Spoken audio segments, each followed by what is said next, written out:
প্রতিদিন ছেলে আর ছেলের বউ একসাথেই অফিস থেকে বাড়ি ফেরে, নিজেদের গাড়িতেই। ওরা একই অফিসে কাজ করে।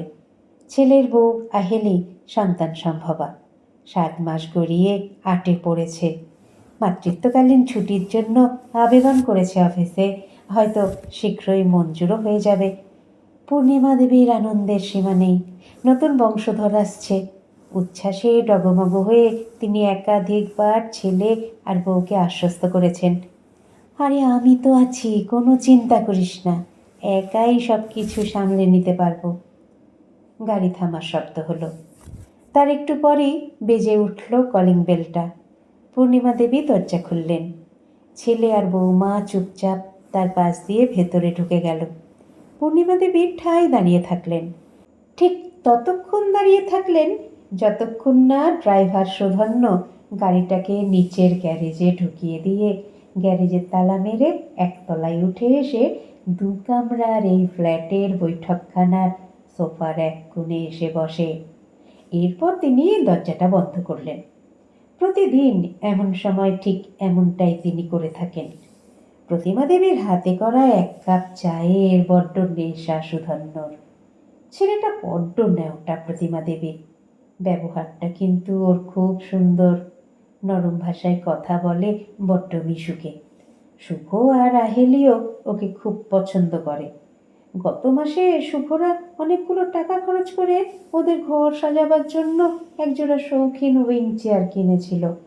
ফলে বাতিল হয়ে গেল ঘরের আগের 2টো বেতের চেয়ার। ফ্ল্যাটে তো জায়গা খুবই কম, তাহলে কি করা যাবে ওগুলোকে নিয়ে? দিয়ে দেওয়া হলো সুধন্যকে।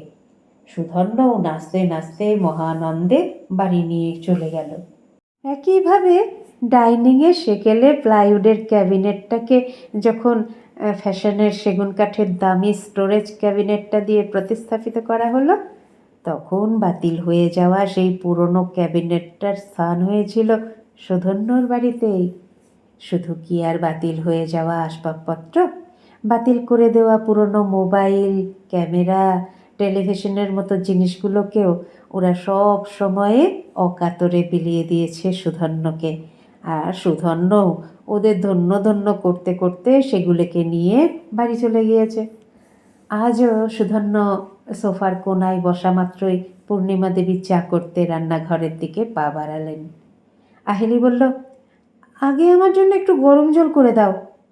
পূর্ণিমা দেবী অবাক হয়ে জানতে চাইলেন, গরম জল দিয়ে কি করবে বৌমা? আহেলি হঠাৎ ঝাঁঝিয়ে উঠে বলল, আপনি বড্ড প্রশ্ন করেন মা। আপনাকে গরম জল করতে বলেছি, আপনি করে দেবেন। আমার এত কথা বলতে ভালো লাগে না।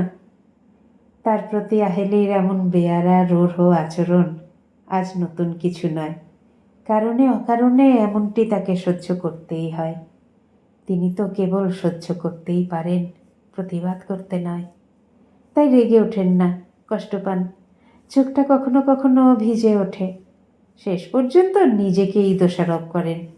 নিজের অযোগ্যতার কারণেই হয়তো তিনি এই পরের মেয়েটাকে কখনোই সেভাবে আপন করে নিতে পারেননি। কিন্তু আজ বুকের ভেতরটা কেমন একটা অজানা উদ্বেগে কেঁপে উঠল তার। হঠাৎ গরম জল কেন? বউটা তো ভরা পোয়াতেই না। কিন্তু এরপরেও এ নিয়ে যে বৌমার কাছে কিছু জানতে চাইবেন, সেই সাহসটা আর কোনোভাবেই নিজের মধ্যে সঞ্চয় করে উঠতে পারলেন না পূর্ণিমা দেবী। মায়ের অন্তর্ভাবনাটা যেন টের পেয়েছিল শুভঙ্কর, অর্থাৎ শুভ। এগিয়ে এসে নিজে থেকেই বলল, ওর পায়ে কীভাবে যেন একটা মচকা লেগেছে, হাঁটতে চলতে বেশ কষ্ট হচ্ছে। তাই একবার গরম জল একবার ঠান্ডা জল শেক করে দেখবে, ব্যথাটা একটু কমে কি না।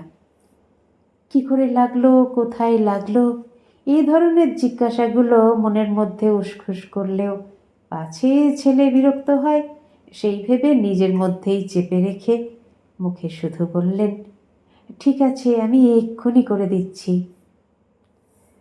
আহেলির গরম জল, সুধন্যর চা, আহেলি শুভর দুজনের জন্যে গরম গরম হালকা কিছু স্ন্যাক্স, সঙ্গে চিনি কম দিয়ে কফি, সব কিছু পরিপাটি প্রস্তুত করে দেওয়ার পর পূর্ণিমা দেবী ছেলে বউয়ের 248 স্কোয়ার ফুটের ডাইনিংয়ের এক কোণে গিয়ে চুপটি করে দাঁড়িয়ে রইলেন।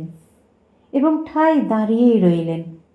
মায়ের প্রতিটি অভিব্যক্তি যেহেতু ছেলের বড়ই চেনা, তাই হয়তো কাছে এসে শুভ জিজ্ঞাসা করল, কিছু বলবে?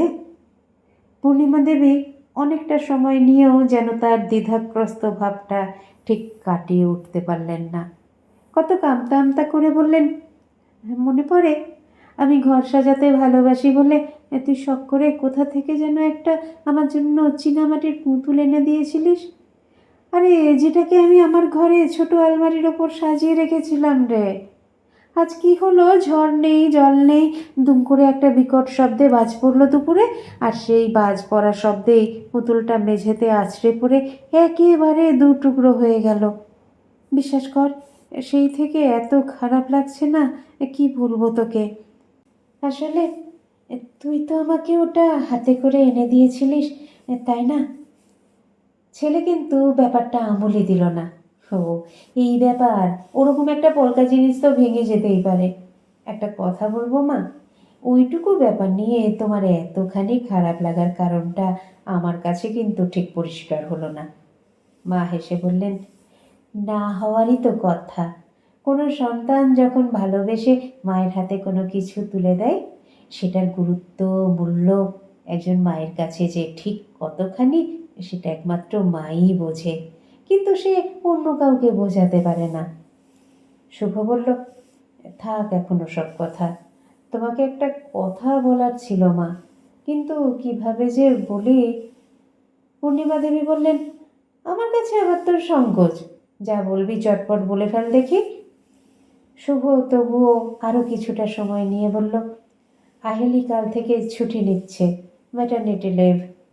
পূর্ণিমা দেবী বলে উঠলেন, মা খুব ভালো হয়েছে, আমিও তো ভাবছিলাম তোকে বলি, বৌমার এই অবস্থায় এখন আর অফিস কাছারিতে গিয়ে কাজ নেই, এখন একটু বিশ্রামে থাকাই দরকার। কোনো চিন্তা করিস না, আমি তো আছি, বৌমার যত্ন আত্মীর এতটুকুও কোনো ত্রুটি হবে না। আমার বংশের প্রদীপ আসছে, এ কি যে সে কথা? না মা, কথা তো আমার এখানেই। আহেলি এই অবস্থায় বাপের বাড়িতে গিয়ে থাকবে না বলে দিয়েছে আগেই। ঠিক হয়েছে, ওর মা এসে এখানে থাকবেন, মাঝে মধ্যে ওর বাবা এসেও থাকতে পারেন। তাই বলছিলাম, ফ্ল্যাটে আমাদের ঘর বলতে তো সাকুল্যে এই দুটোই। এখন ওনাদের তোমার ঘরে জায়গা করে দেওয়া ছাড়া আর তো কোনো উপায় দেখছি না। হো মা, ওনারা এখানে এসে থাকবেন, এ তো খুব আনন্দের কথা। বৌমা ওনাদের তো ওই একমাত্রই সন্তান, ওর প্রথম বাচ্চা হবে, ওদের মনের মধ্যে একটা চিন্তা উদ্বেগ তো থাকবেই। আমি বলি কি, এ নিয়ে তুই কোনো চিন্তা করিস না, রাতে ড্রয়িং রুমের সোফাটা সরিয়ে নিয়ে ওখানেই বিছানা পেতে শুয়ে পড়বো আমি। আসলে সমস্যাটা ঠিক কোথায় জানো মা, যে গাড়িটা চড়ে আমরা ঘুরে বেড়াই, সেটার মতোই এই ফ্ল্যাটটাও আহেলির বাবা আহেলিকে বিয়েতে যৌতুক হিসেবে দিয়েছে। সেক্ষেত্রে আহেলি যেটা বলবে সেটাই তো হবে, তাই না? আমি এ নিয়ে কোনো অশান্তি চাই না, তাই তোমার জন্য একটা দারুণ বৃদ্ধাশ্রমের পাকাপাকি ব্যবস্থা করে ফেলেছি। ব্যবস্থাটা করেই ফেলেছিস বাবা? কথাটা বলে পূর্ণিমা দেবী অবাক চোখে ছেলের মুখের পানে চেয়ে রইলেন। ছেলে মাকে বোঝাতে বসল, তোমার ওখানে এতটুকু কোনো অসুবিধা হবে না, একেবারে নিজের বাড়ির মতোই থাকবে। নিজের বাড়ি? অনেক দূর থেকে যেন ভেসে এলো পূর্ণিমা দেবীর কণ্ঠস্বর। মায়েদের কোনো দিন কোনো নিজের বাড়ি থাকে না বাবা, থাকে বাপের বাড়ি, শ্বশুর বাড়ি, স্বামীর বাড়ি, ছেলের বাড়ি। অন্যদিন হলে ঘরের টিউবলাইটটা নিভিয়ে নাইট বাল্বটা জ্বালিয়ে শুয়ে পড়া মাত্রই রাজ্যের ঘুম ভিড় করে এসে তার চোখ দুটো জুড়ে জাঁকিয়ে বসত। আজ কিন্তু তেমনটি হলো না পূর্ণিমা দেবীর। মৃতদেহের মতো হিমশীতল অতীতটা কোথা থেকে যেন ছুটে এসে আষ্টে পৃষ্ঠে জড়িয়ে ধরল তাকে। শুভর বয়স তখন 1 বছর 7 মাস। কারখানা থেকে ফেরার পথে ঝড়ের বেগে ছুটে আসা একটা ফুল পাঞ্জাব ট্রাকের ধাক্কায় মারাত্মক জখম হলেন শুভর বাবা। হাঁটা চলা তো নয়ই, নড়াচড়া করার ক্ষমতা পর্যন্ত আর রইল না। তারপর একটু একটু করে একেবারে মিশে গেলেন বিছানায়। জলের মতো টাকা পয়সা খরচ হতে লাগলো তার পেছনে। সোনাদানা থেকে শুরু করে কাঁসার বাসনকোসন, ঘরের যা কিছু সহায় সম্বল ছিল সব কিছু ধুয়ে মুছে বেচে দিয়েও অবস্থাটা সামাল দেওয়া গেল না। শরিকি বাড়ির মাথা গোঁজার ঠাঁইটুকুও পর্যন্ত বাধা দিতে হলো মেজ ভাসুরের কাছে। কিন্তু তাতেও শেষ রক্ষা হলো না। 6 মাস জমে মানুষের টানাটানির পর উনি চলে গেলেন পরপারে। একরত্তি বাচ্চাটাকে নিয়ে যেন অকুল পাথারে পড়লেন পূর্ণিমা দেবী। দিন কয়েক যেতে না যেতেই মেজ ভাসুর সুযোগ বুঝে সরাসরি দাবি করে বসলেন, হয় টাকা শোধ দাও, নয়তো ভিটেমাটি তার নামে লিখে দিয়ে যেখানে খুশি চলে যাও। টাকা শোধ দেওয়ার ক্ষমতা কোথায় তখন পূর্ণিমা দেবীর? তাই মাথা গোঁজার আস্তানাটাই লিখে দিয়ে খোলা আকাশের নিচে পথে এসে দাঁড়ালেন। কিন্তু হাল ছাড়লেন না। বেঁচে থাকার জন্য শিরদাঁড়াটাকে শক্ত করে রাখলেন। দুধের শিশুটাকে সামনে রেখে স্বপ্ন দেখতে শুরু করলেন। ছেলে তার একদিন অনেক বড় হয়ে অনেক লেখাপড়া শিখে অনেক বড় চাকরি করবে। তখন আর তার কোনো দুঃখ থাকবে না, কষ্ট থাকবে না। শুরু হলো কঠিন জীবন সংগ্রাম। সারা সকাল লোকের বাড়ি রান্নার কাজ করে তারপরে এক প্রহর রাত পর্যন্ত একটানা মেশিন চালিয়ে চালিয়ে সেলাইয়ের কাজ। এভাবেই চলতে লাগলো দিনের পর দিন, মাসের পর মাস, বছরের পর বছর। অবশেষে রাত দিন এক করা এই হাড় ভাঙা খাটুনি একদিন সত্যি সত্যি সার্থক করলো তার স্বপ্নকে। ছেলে তার অনেক বড় হয়ে অনেক বড় চাকরি পেয়ে কাঁড়ি কাঁড়ি টাকা রোজগার করতে শুরু করলো। নিজে দেখে শুনে বিয়ে করলো এক ধনীর দুলালিকে। তবুও খুশিতে মনটা ভরে উঠেছিল পূর্ণিমা দেবীর। কিন্তু দুদিন যেতে না যেতেই তিনি বুঝতে পারলেন ছেলে বউয়ের চোখে তিনি যেন ক্রমেই অবাঞ্ছিতের মতো মূল্যহীন হয়ে যাচ্ছেন। তখন থেকেই তার সিঁদুর মেঘ দেখা শুরু। কিন্তু তিনি স্বপ্নেও কখনো ভাবেননি যে তার জীবন স্রোতের গতিপথ ঠিক এভাবেই একদিন বদলে যেতে পারে। হঠাৎ ছোট আলমারিটার উপরে নজর পড়ল তার। চীনামাটির পুতুলটার অনুপস্থিতিতে যেন খাঁ খাঁ করছে স্থানটা। হঠাৎই অদ্ভুত একটা প্রশ্ন তার মনে চিকর হেনে যায়। আচ্ছা, জীবনের আর সব সম্পর্কের কথা না হয় বাদই দিলাম, নারী ছেঁড়া সম্পর্কটাও কি ওই চীনামাটির পুতুলটার চেয়ে বেশি কিছু নয়? যদিও এই মুহূর্তে এই প্রশ্নের উত্তর খোঁজার তেমন কোনো তাগিদ অনুভব করলেন না তিনি। বাকি রাতটুকু তার জেগেই কেটে গিয়েছিল। তারপর সাধারণভাবে রবিবার ছুটি থাকে সুধন্যর। আহেলি শুভর অফিস থাকে না ওই দিন। যদিও বা কোথাও যাওয়ার থাকে কিংবা বিকেলের দিকে শপিংয়ে যাওয়ার প্রয়োজন হয়ে পড়ে, তখন সুধন্যকে আর ওরা ডাকে না। ওদের মধ্যেই কেউ একজন স্টিয়ারিংয়ের পেছনে বসে পড়ে। আজ কিন্তু রবিবার হওয়া সত্ত্বেও সুধন্যকে আসতে বলা হয়েছিল। সুধন্য নিজেও বেশ খানিকটা অবাক হয়েছিল এতে। ঘরে ঢুকে সোফায় বসতে বসতে তাই বলল, কী ব্যাপার দাদা, হঠাৎ কোথাও যাওয়ার প্ল্যান করলেন নাকি? সুধন্যর প্রশ্নের উত্তর না দিয়ে মায়ের ঘরের দিকে তাক করে শুভ হাঁক পারল, তোমার হয়ে গেছে মা, সুধন্য এসে গেছে। কোথায় যাবে বড় মা? সুধন্য পূর্ণিমা দেবীকে বড় মা বলে ডাকে। শুভ কিছু একটা বলতে যাবে, ঠিক তখনই একেবারে তৈরি হয়ে সেখানে হাজির হলেন পূর্ণিমা দেবী। মায়ের দিকে তাকিয়ে গলায় একটা ব্যথাতুর সুর ফুটিয়ে তুলে শুভ বলল, তোমাকে তো আমি এত দামি দামি শাড়ি কিনে দিয়েছি, এই শাড়িটা পরতে গেলে কেন? একটা অস্ফুট হাসি তার অধরষ্টের মাঝে ফুটিয়ে তুলে পূর্ণিমা দেবী বললেন, শাড়িটা আজ বড্ড পরতে ইচ্ছে হলো রে বাবা। তোর বাবা যে বছর মারা যান সেই বছর পুজোয় এই শাড়িটা দিয়েছিলেন আমাকে। সে আজ থেকে প্রায় 27 বছর আগেকার কথা। দুটো ভারী ভারী ব্যাগ মায়ের ঘর থেকে নিয়ে এসে সামনে রাখল শুভ। দেখে শুনে বিস্ময় যেন আরও ঘনীভূত হলো সুধন্যর মনে। বড়মা কোথায় যাচ্ছেন? আহিলি তার ঘর থেকে এসে উত্তরটা দিল, এবং দিল সংকোচহীন কাটছাট গলায়। এখন থেকে আমার বাবা মা এখানে এসে থাকবেন, কারণ এই মুহূর্তে তাদের এখানে এসে থাকাটা খুবই দরকার। আমাদের ফ্ল্যাটে অতিরিক্ত কোনো ঘর না থাকায় আমার বাবা মা ওনার ঘরেই থাকবেন, তাই বাধ্য হয়েই ওনাকে আমাদের বৃদ্ধাশ্রমে পাঠিয়ে দিতে হচ্ছে। সংসারে কোনো মানুষ এই নির্মম, অমানবিক, ভয়ানক কথাগুলোকে কখনো কি এতখানি নির্বিকারভাবে উচ্চারণ করতে পারে? পারা সম্ভব কোনো মানুষের পক্ষে? সুধন্য যেন দুঃস্বপ্নেও ভাবতে পারে না। সে ভিড়মি খাওয়া বিস্ময়ে আহিলিকে নয়, শুভকে উদ্দেশ্য করে বলল, শুধুমাত্র অতিরিক্ত কোনো ঘর নেই বলে গর্ভধারিণী মাকে বাড়ি ছাড়া করছো দাদা?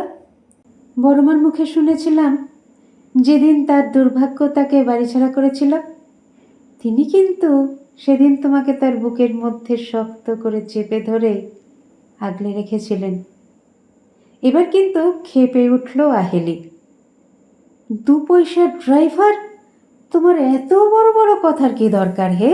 তোমাকে যেটা করতে বলা হচ্ছে মুখ বুজে সেটা করেই উদ্ধার করো আমাদের। ওনাকে পৌঁছে দিয়ে এসো বৃদ্ধাশ্রমে। আহিলির কথাগুলো যেন কানেও গেল না সুধন্যর। শুভকে উদ্দেশ্য করে সে বলল, আপনাদের ওই বাতিল করে দেওয়া পুরনো চেয়ার, প্লাইউড ক্যাবিনেট, টেলিভিশনের মতো আপনার ওই বৃদ্ধা মাকেও আমায় দিয়ে দিন না দাদা। কথা দিচ্ছি আমি তাকে দেবীর মতো যত্ন করে রাখবো আমার বাড়িতে। শুভ তাকে ধমক দিয়ে বলে উঠল, কি আবল তাবল বকছিস বল দেখি? মাথা টাথাগুলো তোর খারাপ হয়ে গেল নাকি? নিদারুণ এক বিষাদের সুর ঝরিয়ে সুধন্য বলল, না দাদা, মাথা আমার ঠিকই আছে। আসলে কি জানো, 3 বছর বয়স পর্যন্ত তবু বাবাকে কাছে পেয়েছিলাম, কিন্তু মা কি জিনিস আমার কোনো দিনই জানা হয়নি। শুনেছি আমার যখন 7 মাস মাত্র বয়স, 3 দিনের জ্বরে তিনি নাকি আমাকে ছেড়ে চিরতরে চলে গিয়েছিলেন। খুব ছোট বয়সে মা বাবাকে হারানোর পর লেখাপড়া শেখা তো দূরের কথা, দুবেলা দুমুঠো খাওয়ার পর্যন্ত জুটত না। দিন রাত সবার কাছে লাথি ঝাঁটা খাওয়ায় যেন তখন প্রতিদিনকার দস্তুর হয়ে দাঁড়িয়েছিল। এভাবে এলোমেলো ভেসে বেড়াতে বেড়াতে একদিন বড় হয়ে গেলাম, শিখলাম কিছু করে কমে খেতেও। আজ জীবনটা অনেকটাই বদলে গেলেও বুকের মাঝে মায়ের জন্য সেই হাহাকারটা ঠিক তেমনই রয়ে গিয়েছে। তাই বলছিলাম, ভগবান যখন একটা সুযোগ আজ দিলেনি। এবার কিন্তু শুভর কণ্ঠস্বর বেশ কঠিনই শোনালো। তো সাহস দেখে আমি অবাক হয়ে যাচ্ছি। আমার মা গিয়ে উঠবে তোর বাড়িতে? নিজের পরিচয়টা কি ভুলে গিয়েছিস নাকি? এতক্ষণ চুপচাপ সব শুনে গিয়েছিলেন পূর্ণিমা দেবী। এবার কিন্তু মুখ খুললেন। বৃদ্ধাশ্রমে নয়, আমি সুধন্যর সাথে ওর বাড়িতেই যাব, কারণ আমার মনে হয় ঈশ্বরেরও বুঝি তেমনই অভিপ্রায়। কথাগুলো শোনা মাত্রই 2টো চোখ আনন্দে চকচক করে উঠল সুধন্যর।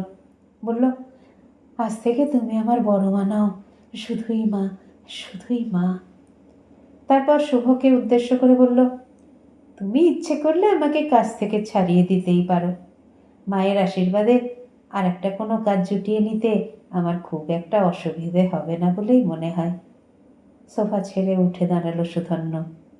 পূর্ণিমা দেবীর 2টো ব্যাগ তার 2 হাতে ঝুলিয়ে নিয়ে বলল, চলো মা, তোমার এই ছেলে নিজের কোনো গাড়ি না থাকলেও ভাড়া করা ট্যাক্সি গাড়িতে তোমাকে চাপিয়ে নিয়ে গিয়েই তার বাড়িতে বরণ করে তুলবে। সুধন্যের বাড়িতে আসার পর থেকে পূর্ণিমা দেবীর সাথে আর কোনো যোগাযোগই রাখেনি শুভ। কিন্তু যাই ঘটুক না কেন, তিনি তো মা। চিন্তায় চিন্তায় অস্থির হয়ে উঠলেন। ছেলেটা কেমন আছে? বউটার তো ওই অবস্থা, সেই বা কেমন আছে? একবার এমনও মনে হয়েছিল তার, সুধন্যর কাছ থেকে মোবাইলটা নিয়ে একটা ফোন করবেন শুভকে, কিন্তু তারপর কি ভেবে যেন আর এগোননি। কিন্তু ভেতরের অস্থিরতা ক্রমেই যেন তীব্র আকার ধারণ করতে থাকে। এর মধ্যেই গড়িয়ে চলে একটার পর একটা দিন। হঠাৎ একদিন সকালবেলায় একটু অন্যরকম কিছু ঘটল। তাকে বিস্ময়ে চমকে দিয়ে শুভ ফোন করল সুধন্যের মোবাইলে। সুধন্য মোবাইলটা তার হাতে দিতেই কানে চেপে ধরলেন পূর্ণিমা দেবী। ওপাশ থেকে ভেসে এলো বাঁধ ভাঙা উচ্ছ্বাস। আমার ছেলে, মানে তোমার নাতি হয়েছে মা, এই একটু আগে 5:36। মা ও ছেলে দুজনেই খুব ভালো আছে। প্রচণ্ড আনন্দে কাঁদতে কাঁদতে পূর্ণিমা দেবী বললেন, ভগবান ওদের সুস্থ রাখুন, ভালো রাখুন। এবার তাহলে ফোনটা রাখি। ওপার থেকে শুভ বলল। শাড়ির আঁচলে দু চোখ মুছে নিয়ে পূর্ণিমা দেবী বললেন, একটা কথা বলবো বাবা, যদিও কথাটা ঠিক বলার সময় এটা নয়, কিন্তু তুই যদি আর কখনো ফোন না করিস। না না মা, তুমি বলো। ভিজে গলায় পূর্ণিমা দেবী বললেন, ছেলে মেয়ে জন্মাবার পর থেকেই বাবা মায়ের যে কাজটা শুরু হয়ে যায় তা হলো তাকে বড় করে তোলা। তোকে বলবো, তুই আমার মতো ভুল করিস না। তোর ছেলেকে তুই অনেক লেখাপড়া শিখিয়ে অনেক বড় করে তোলার সাথে সাথে তাকে সত্যিকারের একজন মানুষ করে গড়ে তোলারও চেষ্টা করিস বাবা। এ কথা মনে রাখিস। বৃদ্ধ বয়সে আমার মতো সবার জীবনে কিন্তু সাক্ষাৎ ঈশ্বরের আশীর্বাদের মতো সুধন্যদের আবির্ভাব ঘটবে না। তবে তুই নিশ্চিন্তে থাকতে পারিস, তোর মায়ের আশীর্বাদ তোদের সঙ্গে সবসময়ই থাকবে। আপনাদের মতামত আমাকে সমৃদ্ধ করে, তাই অবশ্যই বলবেন আজকের গল্প পাঠ আপনাদের কেমন লাগলো। যারা চ্যানেলটিকে সাবস্ক্রাইব করেছেন তাদের অসংখ্য ধন্যবাদ।